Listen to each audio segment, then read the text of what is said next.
오늘은 시편 119편 1절에서 16절의 말씀을 가지고 말씀을 사랑합시다라는 제목으로 말씀을 나누겠습니다. 시편 119편은 시편 중에서 제일 긴 절을 가지고 있는 말씀입니다.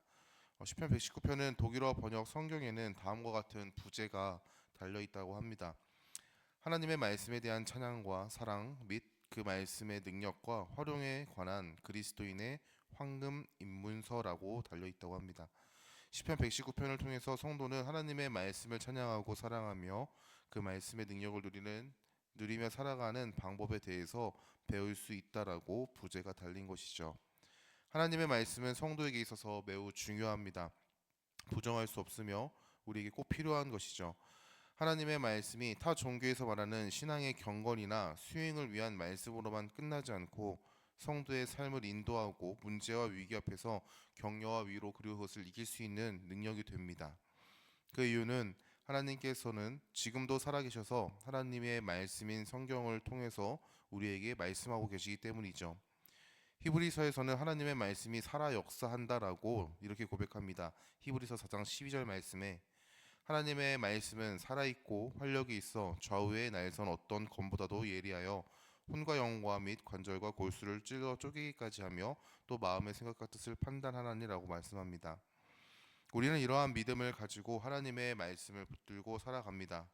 오늘 119편의 말씀을 통해서 하나님의 말씀을 사랑하는 자에 대해서 말씀하시는 메시지를 함께 나누길 소망합니다.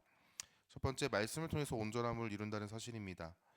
시편 119편 1절에는 행위가 온전하여 여호와의 율법을 따라 행하는 자가 복이 있다라고 말합니다. 여기서 온전함은 하나님 앞에서의 온전함을 말하는데 이 온전함은 하나님의 말씀을 순종함으로 지킴으로 나아갈 때 이룬다라고 말합니다. 그러나 생각해 보십시오. 우리는 하나님의 말씀을 온전히 이룰 수가 없는 존재입니다. 안타깝게도 태생부터 죄인인 우리는 온전히 하나님의 말씀을 지켜 하나님 앞에 온전하다라고 평가받을 수가 없는 존재인 것이죠. 태생부터 하나님의 말씀을 싫어하고 미워하고 대적하고 부정하는 것이 죄인의 본성입니다. 하나님의 증거들을 지키고 전함으로 하나님을 구하는 자는 복이 있다고 말하지만 우리는 그러하지 않습니다. 죄인인 존재는 태생부터가 하나님의 말씀 앞에서 온전함을 이룰 수 없는 존재이죠. 그러나 우리는 하나님 앞에서 온전하다고 여김을 받은 존재가 있음을 압니다. 바로 우리 주 예수님이십니다. 참된 말씀 되시는 예수님께서 우리를 위해 하나님의 말씀도 모두 지키셨고 그 앞에서 온전함을 이루셨습니다. 그리고 예수님의 삶의 평생은 하나님의 말씀에 순종하는 삶이었다라고 성경은 고백하고 있죠. 우리는 매일 하나님의 말씀에 벗어나는 삶을 살아가지만 예수님은 하나님의 말씀을 온전히 이루셨고 하나님 앞에서 의를 이루셨습니다. 예수님께서 하나님의 말씀에 순종하신 이유는 우리가 순종하지 못하기에 우리의 순종을 대신 이루신 것입니다. 갈라디아서 4장 4절에서 5절 말씀에 때가 참에 하나님이 그 아들을 보내사 여자에게 나게 하시고 율법 아래에 나게 하신 것은 율법 아래에 있는 자들을 속량하시고 우리로 아들의 명분을 얻게 하려 하심이라 라고 말씀하십니다. 말씀을 통해 온전함을 이루는데 참된 말씀 되시는 예수님께서는 하나님의 말씀을 온전함으로 이루셨습니다. 그리고 그 온전함을 우리에게 은혜로 주셨죠.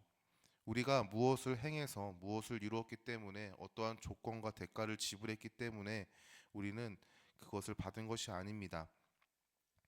우리의 힘으로 이룰 수 없는 하나님 앞에서의 온전함을 이루시고 우리에게 은혜로 주신 것이죠. 그래서 에베소서 말씀에서는 선물이라는 표현을 씁니다. 우리를 위해서 이루신 온전함, 그 일을 은혜로 주셨습니다. 이제 예수 그리스도의 은혜로 구원받은 성도는 하나님 앞에서 온전함을 이루어 의롭다고 여김을 받습니다. 두 번째로는 예수 그리스도 안에서 말씀을 사랑해야 한다는 것입니다. 예수 그리스도로 인해 우리는 하나님의 말씀을 사랑하는 존재가 되었습니다. 하나님의 말씀이 내 삶에서 거부하고 싶은 것에서 사랑하는 것으로, 피하고 싶은 것에서 찾게 되는 것으로, 외면하고 싶은 것에서 간직하고 싶은 것으로 변하였습니다. 그러나 우리는 너무나도 잘 알고 있죠. 예수님으로 구원받은 성도지만 우리는 여전히 하나님의 말씀을 놓치며 살아가고 있다는 사실을 말이죠. 시편 119편의 기자는 말씀에 대한 갈망을 다음과 같이 고백합니다. 5절입니다. 내 길을 굳게 정하사 주의 윤례를 지키게 하소서. 그리고 7절 말씀에 내가 주의 의로운 판단을 배울 때에는 정직한 마음으로 주께 감사하리이다라고 고백합니다.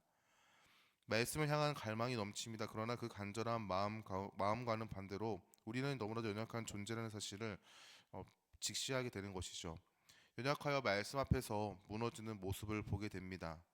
이러한 우리의 연약함을 잘 아시는 예수님께서 약속하신 성령님을 보내주신다고 약속하셨고 그 약속을 성취하셨습니다. 우리는 성령님을 힘입어 자기의 연약함을 고백하게 되고 주님을 붙들고 나아갈 수 있는 존재가 되었죠. 성령님께서는 우리에게 찾아오셔서 우리의 마음을 바꾸십니다. 굳어버린 마음을 부드럽게 하나님을 대적하고 미워하는 마음에서 사랑하는 마음으로 말이죠.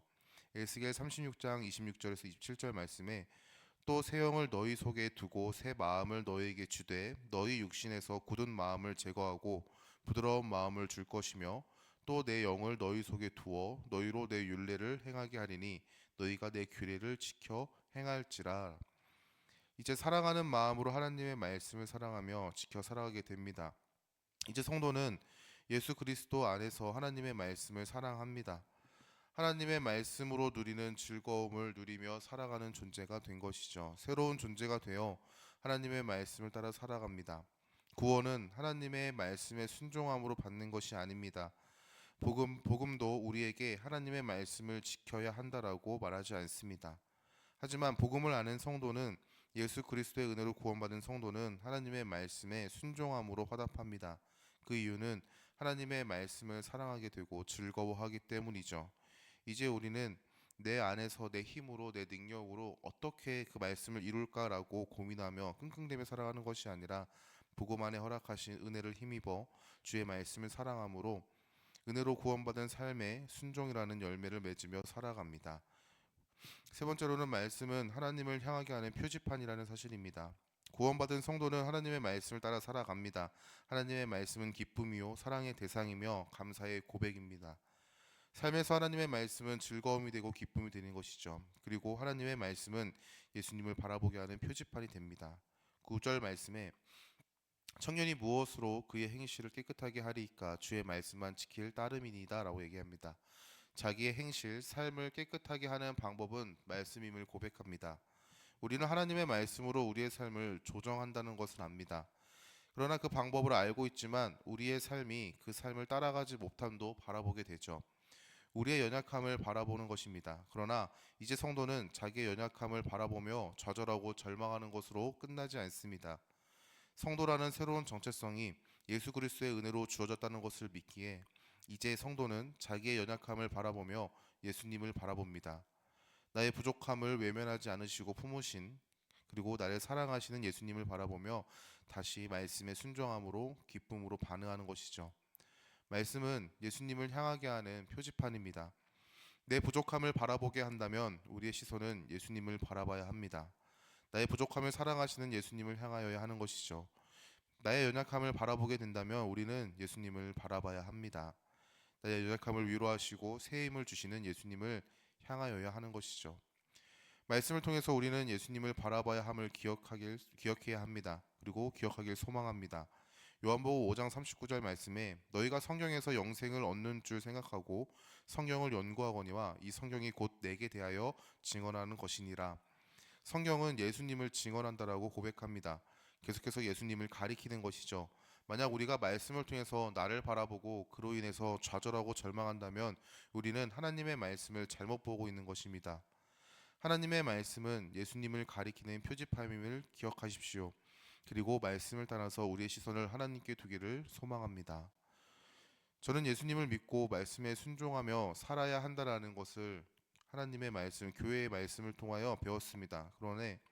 그러나 말씀이 주는 메시지가 예수님을 바라보고 예수님을 의지하며 순종해야 한다는 것을 잊어버릴 때 말씀에 순종하는 삶은 저에게 오히려 자유를 빼앗게 하고 저를 또 하나의 구속과 같은 억압을 주는 것이었습니다. 하나님께서는 말씀을 통해서 서로 사랑해야 한다라고 말씀하셨지만 서로 사랑하지 못하는 대상을 볼 때면 왜 나는 안 될까라는 것을 더 바라봤던 것 같습니다. 그리고 하나님께서는 남의 허물을 덮어주라 말씀하셨지만 남의 허물을 들추는 것에 더 기뻐하는 내 모습을 보면서 나는 여전히 악한 존재구나 라며 스스로를 정죄하게 되었던 것 같습니다. 예수님으로 인해 자유를 누리고 기뻐하게 된다는 삶이 더욱 힘든 삶으로 이어지는 것을 보면서 괴롭고 이해하지 못하는 삶의 연속을 살았던 것이죠. 말씀이 가리키는 예수님을 바라보지 못하고 자기의 연약함과 부족함을 바라보게 되니 마주하게 된 결과는 무엇이었냐면 더욱더 저를 옥죄어 오는 그 말씀 가운데 자유하지 못한 삶이었습니다. 그러나 복음을 알고 복음이 주는 기쁨과 능력 그리고 복음을 통해 깨닫게 된 하나님의 마음을 알게 되니 말씀이 주는 기쁨을 회복하게 되었습니다. 그러나 지금도 저는 부족하고 연약합니다. 말씀을 온전히 지키지 못하는 것이 저의 현실적인 모습이고 부족함을 더욱더 크게 바라보는 것이 지금도 저의 모습입니다. 그러나 말씀이 가리키는 예수님, 나를 위해서 말씀을 이루시고 온전히 이루신 의를 은혜로 주신 예수님을 바라보며 다시 일어나게 됨을 고백하게 됩니다. 나의 부족함을 사랑하시고 연약함을 사랑하시는 예수님께서 나를 통해서 이루실 일이 있으며 그리고 그 이루실 일들을 위해서 지금도 나를 빚어 가신다는 사실을 믿고 의지하며 나아갈 때 또 기대하고 소망하는 마음으로 하루를 살아가는 것 같습니다. 하나님의 말씀은 지금도 살아 역사하시는 하나님의 능력임을 믿습니다. 이 말씀은 우리를 깨우고 우리를 인도하며 우리의 삶에 나침반이 되고 예수님을 바라보게 하는 표지판이 됩니다. 하나님의 말씀을 대적하고 미워했던 죄인이 예수 그리스도의 은혜로 말씀을 사랑하고 사모하며 그리고 기대하고 소망하는 존재가 되었습니다. 성도에게 찾아오는 성령님의 일하심으로 굳은 마음에서 부드러운 마음으로 바뀌어 말씀을 기뻐하며 살아가게 되는 것이죠. 이제 성도는 말씀을 통해 허락하신 은혜를 누립니다. 참된 말씀 되시는 예수님께서는 온전함을 이루셨고 이제 성도는 예수 그리스도 안에서 말씀을 따라 살아감으로 말미암아 아버지 앞에 기쁨으로 나아갑니다. 매일의 삶은 기대하고 소망하는 삶이며 나의 부족함과 연약함 앞에서 무너지고 좌절하는 삶이 아니라 예수님을 의지함으로 다시 일어나 아버지를 향해 나아가는 삶이 되는 것이죠. 사랑하는 성도 여러분, 말씀을 사랑하시기를 소망합니다. 말씀을 사랑한다는 것은 단순히 성경 하나님의 말씀을 사랑함을 의미하는 것으로 끝나지 않습니다. 성경 하나님의 말씀을 사랑함을 말하며 동시에 말씀을 통해 바라보게 하시는 예수님을 사랑한다는 것을 이야기합니다. 우리의 삶이 말씀을 사랑하는 삶이 되길 소망합니다. 너무나도 그 말씀이 사랑스러워서 그 말씀과 가까이 하는 삶이 기쁨이 되길 소망합니다. 그리고 매일의 삶 가운데 말씀을 통해 허락하시는 은혜를 누리고 내 부족함과 연약함을 크게 바라보는 현실 앞에서 주님을 더욱더 크게 바라보며 그 주님을 의지하며 살아가는 더시티 사랑의 교회 성도님들 될 수 있길 소망합니다. 사랑하는 자를 통해 일하실 주님을 기대하고 소망합니다.